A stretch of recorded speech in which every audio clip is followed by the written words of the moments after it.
What's up, y'all? Welcome to another episode of Undrafted Hoops. I'm your boy JB the Chef, coming at you with another episode of our Offseason Block Party. If you haven't seen any videos prior to this, we've been covering. We're making an effort to cover all 30 teams this offseason. We've covered about 15 teams so far. Kind of lost track at this point, but we're somewhere around that 15 team number. So if you cheer for teams other than the Nets and are interested in what we have to say about them, make sure you check us out. All our videos are posted on our YouTube page, YouTube channel at Undrafted Hoops. Please subscribe to the page. Smash it and share it. Please pass the word along. Undrafted Hoops. If you want to know a little bit more about us, we're also on Facebook and Twitter at Undrafted Hoops _. On both our Facebook and our Twitter page, we cover daily content, anything surrounding this glorious league, the NBA. Huge fan of it. And also, we're also on Hardcore Sports Network on YouTube. So if, you're into other sports or just want to hear different opinions on basketball, Hardcore Sports has it all, bro. Wrestling, baseball, football, especially my Philadelphia Eagles. So make sure you smash their subscribe button too after you smash ours. That's for sure. With that being said, got to get my boy on the air. Sasquatch himself, Tony Hoops. What is up? What is up? Yo, Hoops, I did it again. Need that t-shirt. I like that one. That's real nice. Yeah, that's a good one. That's a good one. Might have to print one of them. So, How you been, bro? It's been a little bit since I had your beautiful. Look at this hair. You look sharp, bro. Sophisticated and shit. Yeah. I got a haircut, fresh cut. Oh, shit. It's up. It's good. It's been I've been a little done. All I have is like FIBA friendly is not even the real deal yet. So like this little low point, no NBA action, no trades, few little signings, but nothing major. This is your time to freshen up. Because once basketball kicks off, no haircuts, no shaving, no showers, just hoops, 24/7, 365. Exactly. What's up, Gary? Gary's in the building, kind of. Tony, we're going to dive into the Brooklyn Nets. And before we even dive into them, I want to tell you what Gary said on the last show. We were covering the New York Knicks, and we did this transition of, can we finally get a Subway Series in New York worthy of excitement? And we both said yes, because the Knicks and the Nets are definitely promising teams. But Gary, the Mad Wizard himself, says the Brooklyn Nets will finish with a better record than the New York Knicks. Is he fishing for likes, or does he have some a little bit of tread in that take? He must hold a lot of Ben Simmons stock because he's going to have a heck of a year for them to finish better than the Knicks. Gary's got Ben Simmons rookie cards, and he needs them to be good. That is so good. I can see him now, like, wishing that, like, looking at it and like, oh, come on, Ben, play tonight. I might get 50 more cents for your rookie card. Yo, so let's talk about this team, because a year and a half ago, they had James Harden, Kevin Durant, and Kyrie Irving, and as of 6 months ago, they got none of them. They come in with this fresh-faced team, bunch of young guys, couple guys drafted there, and I'm unsure. They went 12-15 after the Kevin Durant trade when they got Mikal Bridges. They played tough against the Sixers in the first round, but obviously were no match for Joel Embiid. What are we looking at with this team? Is should we not have any expectations from them and just watch them blossom because the majority of their guys are under the age of 27? Or should we not be surprised if the Nets come out firing and clamp City on defense? I think you should have an expectation of like at least to win like 35 plus games, and then they have a chance. They're in the range of the play-in teams. I mean, if they reach their ceiling, they're good. They're not that deep, is what's concerning to me. Really, you don't think so? No, they're not. Their bench is kind of weak. Like I don't know. Like I like Baisley as a cheap signing. I liked Trenton Wofford as a cheap signing, but they really lack depth this year. So their head coach is still Vaughn, right? Yeah, I like him. Yeah. I was like 99.8% sure of that, but I just wanted to ask before I continue. If you're staring at your roster, it's game one, and you still haven't gave the announcer your starting five. If you're Vaughn, who are you starting at the gate, assuming everybody's healthy?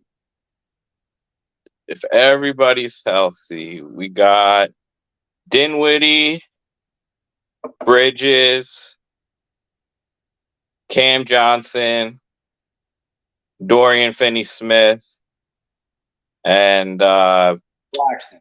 And Claxton. Defensively, that is an extremely versatile defense right there, right? Yeah. If and the biggest if is Ben Simmons. We don't know. I have no idea what to expect from him. But if you take 75% of his ability, he's another star defensive player for them because Ben Simmons is still more than capable defensively. It's just he's a little bit of a liability on offense. Knicks may be in trouble, JB. They have ex-Villanova players on their team, except the best one who's on Brooklyn. I do love Brunson, though. Okay, so Kyle's touching a little bit on the New York Knicks. And Kyle, make sure you check out our last show. We covered the Knicks pretty well. What I want to say with the Nets, though, is when you say they're a 35-win team and you're a little concerned about their depth, how do you feel about Dennis Smith and Lonnie Walker and Cam Thomas? I mean, them dudes are capable of scoring points at the guard positions. I think they have a lot of versatility where I do agree with your starting five, but now you can really mix it up. You know, if you really wanted to go small, you can go Claxton, Cam Johnson, Bridges, and then you can go maybe I was thinking Simmons and Dinwiddie, or I was going to even say Dennis Smith maybe getting some starts this season for them. So I guess per se I do agree with you that they do have some depth issues, but I think that they can improve on that question mark though, because of the potential in some of them guys I mentioned like Cam Thomas and Dennis Smith and Lonnie Walker. Are your expectations? No, I like those guys, but they can't play together. Like you can't play Cam Thomas and Dennis Smith together, and then I don't know if Lonnie's going to be maybe your first sub and come in early and then disperse it like that, but like those are Cam and Dennis are two ball heavy guards.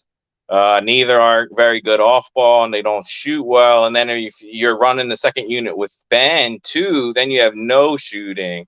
So I guess Ben's on the five, right? Ben's going to probably play backup five out of the gate.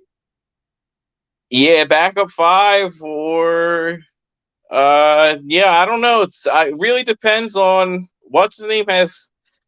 Like Vaughn is really going to have to get his lineups down. It is possible, but as I'm looking at it right now, I don't really love, like, I don't know. I really like Lonnie Walker signing because he's good and he was cheap and he's coming off the bench. But then when you put him with 2 guards, and I really don't see. So it's really just going to depend on their sub patterns. So Vegas has them at 37.5 wins. Okay. Comparable teams are the Bulls are the same. Then the Magic are 36.5, Toronto 36.5, and then the Pacers are also 37.5, but they're minus 135. I think Toronto is going to be under that. Yeah, that is what you would think. I would take them definitely over Toronto in those group of teams. 37.5 For the Nets, yeah. Yeah. I'm just trying to. See, like, I think that's a really good number. I could, if they come out, reach their ceiling, they could hit 45 wins. If Bridges makes his leap, Cam Johnson is shooting all over the place. Then you got Claxton is another guy. He's only 24. He's been getting better every season. Defensively, a total machine, bro. Yeah, so, and then a lot's going to deal with, like, if they're injury. Like, Royce O'Neal's a good piece to have because he can play all the positions. So that's one good guy off the bench that you can play with anyone. And he can shoot, which is big. I mean, yeah. So I don't know. I would if I was making the win total, I would think it's like, I think they're going to win like 35, 40 games. So 37.5, right on the number. Yeah, it's hard to even pick. Yeah. Yeah. Like, that's one I would never go near it.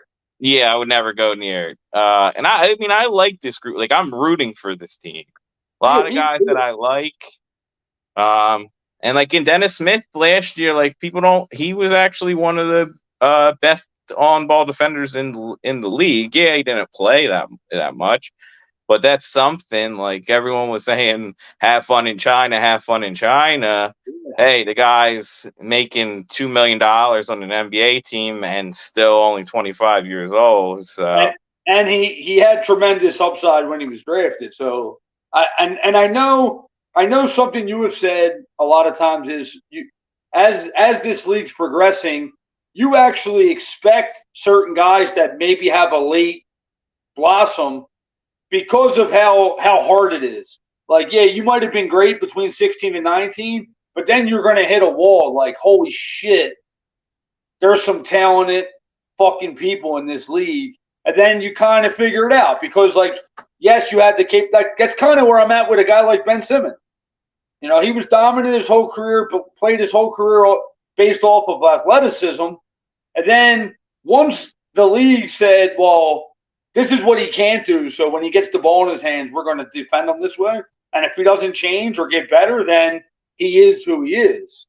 And so I think as this league progresses, you might see that group of 25, 26, 27-year-olds figure it out in a spot where there's no pressure on them. There's no pressure on Dennis Smith Jr. this year. There's no pressure on Ben Simmons. Ben Simmons is going to make 37 this year and 40 next year. So it's like, if they just go out, and obviously this team's got a superstar on it. So they don't need to pretend to be one. They just need to carry that dude's bags to the bus and shit. And then, maybe you'll get your opportunity. And I want to talk about the superstar on this team because Mikal Bridges has literally blossomed into a player that I'm not surprised. If you told me this good out of college, I wouldn't have said yes. But after what I've seen the last 3 or 4 seasons from him, how do you not? I think 3 seasons. How do you not just love watching this dude play basketball night in and night out? Yeah, and he can score at all levels. He's good from 3. He can hit post up fadeaways. He can finish at the rim. And he was, during the playoff series, he was really showing what he's capable of. So what do you think for Bridges averaging next season? Over, under 24? Well, he averaged 26 last year with Brooklyn. He shot 18 and a half shots a game, 6.5 from three. That's a good number. It's kind of 24 and a half is a very tough number. I think he's going to come right around that 25, 24, 25, 26, 27 points per game, right? I mean, he has to be their go-to guy on offense at almost every possession. Where are you sitting with him? I'm thinking over because what you said with only 18 shots. I think that number may increase. So therefore, I think he will go over that number. He's a 37 and a half career three-point shooter. That's very impressive. And his averages isn't dropping. It's actually staying relatively right on average, and his attempts have gone up. So that's a very good sign in terms of, where this guy is falling. I mean, if he's shooting 37.5% and getting 20 shots a game, this guy's going to score 27 points a game because of his efficiency and, just like you said, because of his ability to score at every level, his ability to get easy baskets in transition because of his athleticism and getting in passing lanes. I mean, and I think another huge thing about his over-under point total is he's playing on a team with Claxton and Finney-Smith. I mean, Finney-Smith can score, but Ben Simmons, guys who they need a Batman scorer because they're not, they're secondary scorers. So, if you're asking me to put money on it, I would lean over with you, actually. I just don't see a scenario where he starts scoring 22, 23 points a game. Yeah. Unless Cam Johnson just comes out blazing, bro. Which he could, but there's still enough ball to go around for those two. Those are going to be the primary guys. Do you? I guess something we've always talked about with FIBA just starting up is, I know me and you both like when guys go and play, especially in the summer, especially in key developmental seasons for them. And I was very excited that Cam Johnson went onto this team. I mean, he gives them incredible shooting at the four. Do you think over the course of this season, is he going to be guarding primarily threes or fours with Dorian Finney-Smith, side by side with him? Mostly threes for Cam, but it will just interchange. Like, that's the one thing I love about the Nets, like, starting lineup.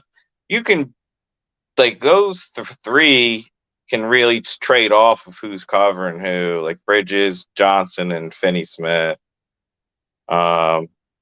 Obviously Bridges is probably going to, they're probably going to use Finney-Smith to cover the toughest guy on the other team, just because he doesn't do as much on offense.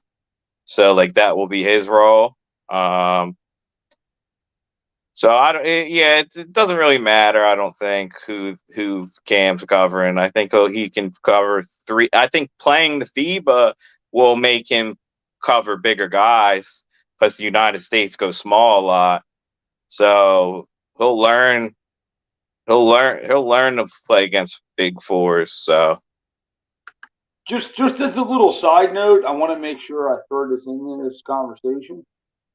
Spencer Dinwiddie is on a contract season too, so if he's looking for an incentive to play better, I mean, it's there. His last contract season, I believe it was in Brooklyn. I think he scored 20 points a game that season. Yeah, which he could do again. Like, if they're gonna give him 35 minutes, it's really, which they could, because he is a good scorer, and especially when he knows, like, he's got. He averaged exactly 35 minutes last year. Yeah, so he'll probably play the same this year. I don't see anyone dipping into his minutes too much. How many? Okay. This I honestly, this caught my eye immediately. Spencer Dinwiddie played 26 games with the Brooklyn Nets. How many assists do you think he averaged a game? With the Nets. Gonna say 7. 9.1. Okay. Wow, that's really nice. Wow, that is. I mean, he only averages 5 a game. That's I don't know, man. That is really shocking to me because I know he's listed as a point guard, shooting guard, but I never really associated him with playmaking as much. I mean, if they're going to get that version of Dinwiddie, Bridges is going way over 20. You know what I'm saying? Like, if you got a guy that's trying to find you, whoa. Yeah, no, I think he will definitely go. I agree with that. He'll probably 25 plus. I want to dive into the Nets draft picks real quick. They took 2 guys, Noah Clowney and Dariq Whitehead. The reason why I want to do Dariq Whitehead first is because I don't know much about him. Besides that, prior to going to Duke, he was a highly touted high school prospect. I know he got hurt at Duke fairly early in the season. Let's talk about Whitehead. I know he's probably going to start the season on the injured reserve and might not get playing time until sometime in December. Is he a stash player and bring him up, let him develop, let him get healthy, and try to tap into that potential that wasn't really shown at Duke? Or do you think he's a guy that might even be able to suit up for this team this year?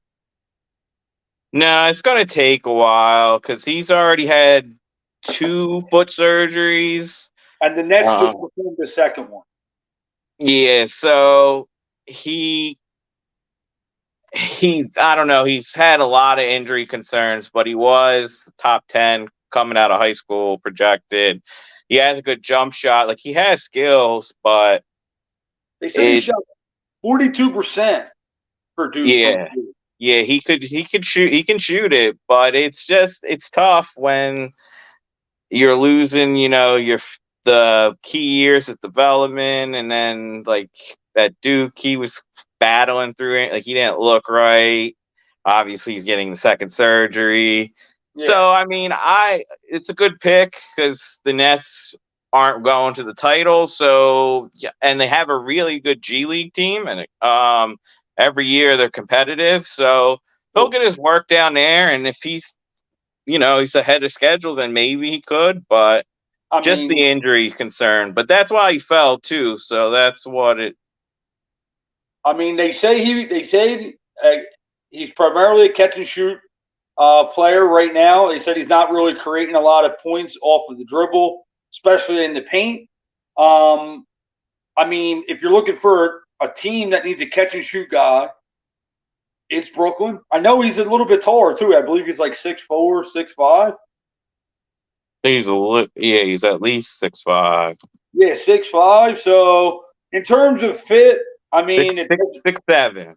6'7". I mean, guard. They're calling him a shooting guard. 6'7". I don't know. He might be playing small forward in this league. But if you're talking about a team that is probably going to fall into that 9, 10, 11, 12 range, he's a perfect stowaway. Let him get fully healthy. Don't force it. Try the development thing. Try to change things in his development to get the most out of him. So I do like it. Now, I don't know anything about Clowney except that he went to Alabama. He's a versatile 4-5. What's up, Nixon? What's up, brother? Yeah, I was looking for you, man. It's the first time I seen you.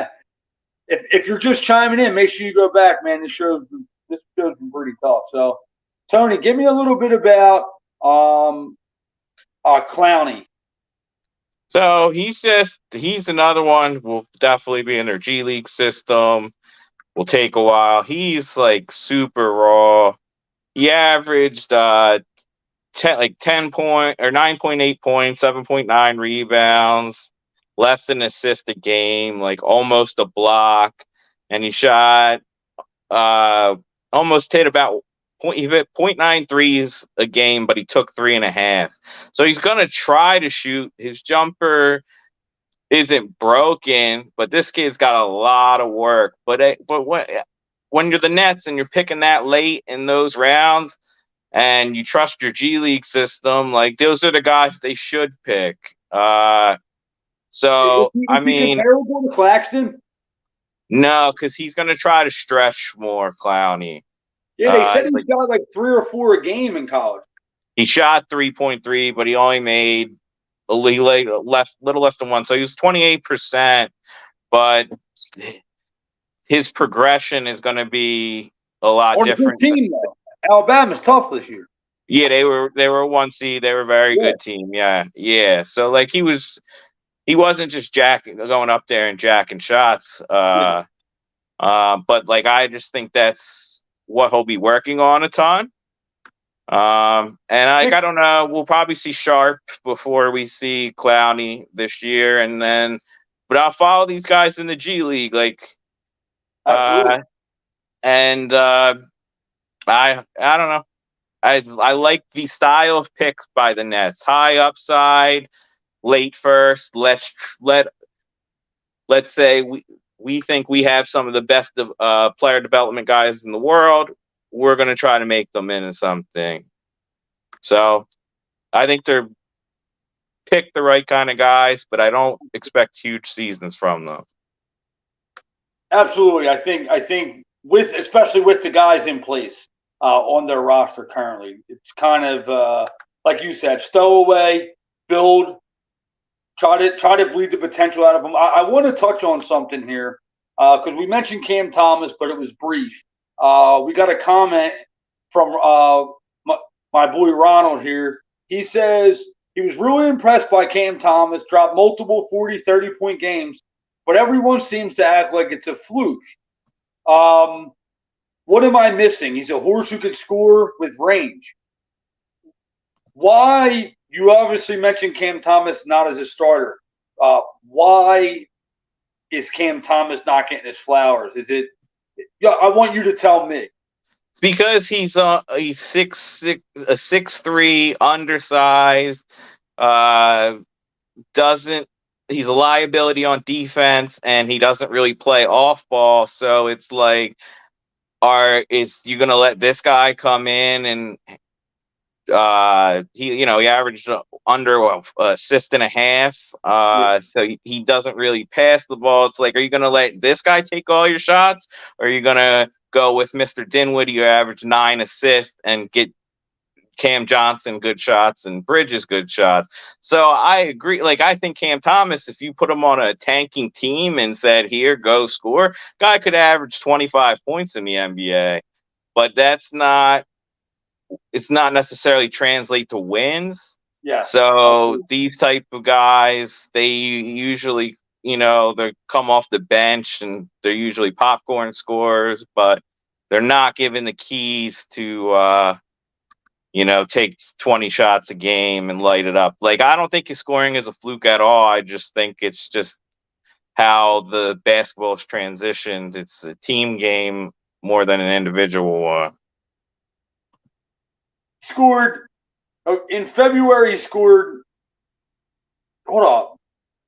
He had a 44, a 47, and a 43-point game in the same week. Yes. It was like Linsanity, but even way more nuts.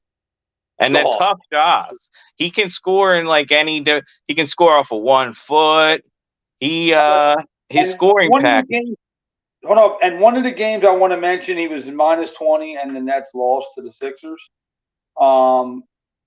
Because go Sixers. Yes, he can shoot, bro. He can shoot, yes. 7 for 11. I think you're right, actually. When you say I love popcorn scorer, that's like one of my favorite sayings of all time. If you're a real hoop head, you know exactly the player Tony G is talking about. You had mentioned Lonnie Walker possibly being the first guard off the bench. I mean, if you got a guy that can score at this rate, you have to think about it though. You might have to think about playing Cam Thomas and Lonnie side by side, or is that you can't at all? Like Lonnie can't play the 3, right? Yeah, but you can just make sure then you just play Dennis Smith less and you try to do Cam and Lonnie for the majority and then get Dennis in there for like a few minutes here and there. I'd like to see if Cam Thomas. I'd like to see his catch and shoot percentages. That's something I definitely want to hammer on and look that up because that's going to be a big thing for him on the second unit. Look, man, this is kind of what I want to end the show on because you had mentioned that they're going to be in that play-in range. We mentioned their over/under being 30. What was it 4.5? 37 and a half. 37 and a half. 37 and a half. Even if they finish, say they finish at 38 wins, they would still be 3 games back of the play-in. So I was thinking no doubt playing team this year, but the more and more I look at the standings, I think every team there is going to make the playoffs or playing again, except for Toronto. But with that being said, Indiana is 100% getting in the play-in or the playoffs. I don't know if I'm ready to say that yet, but Indiana, I think Washington's going to flirt with that same total, but I think that Washington's win total is like the lowest in the league, like 24 and a half. No way. Yeah, I was looking at that today. It's something insane. Really? Yeah, it's real low. It's because their defense is going to be bad. Like bad. And that's where I think the Nets are going to flirt with that number because defensively they're there. They could play against almost anybody. I'm not saying they're going to beat almost anybody, but defensively they're extremely versatile. But with that being said, I was thinking they were going to be a playing team. I don't know because Detroit's going to be better. I mean, the Hornets can't be that much worse. Orlando's going to be better. I guess Washington's going to be worse. And Toronto, they won 41 games last year, and they got worse, even a little bit worse. So now that I'm revisiting it and I'm really thinking about it, man, that's got me stunned because I honestly don't think the Nets are going to make the playoffs now or the play-in. I get it confused, but I don't know. You know, I'm excited to watch them. I'm on board with you. Is there anything else you want to add about the Nets before we kind of wrap it up? We're pushing that 35-minute mark, so. No, I think they're in a good direction. That's as well. I'll say is like even though if they don't make the play in this game the year, they're building something. Like they didn't have to full tank. They have some pieces, and they could be a really good team in the next few seasons. Yeah, and they actually have a decent amount of draft picks too, which they can do something with, especially with the expiring. Spencer's expiring this year. Ben Simmons is expiring next year. They're sitting on 4 unprotected firsts from the Suns. They got 2 of their own. They got Dallas's in like 3 or 4 years. So Brooklyn has options, and that's something they haven't had in a while. So as we end it, I promised Josh that we were going to do this at the end of every show. And I know it's the perfect time to say it. Our next show is going to be the Oklahoma City Thunder. And I know if anybody's excited about the Oklahoma City Thunder this season, it's my boy Tony G. Oh, can't wait for the Thunder. That one. That might be a 3-hour show, though. Yeah, we're just gonna not look at the timer, right?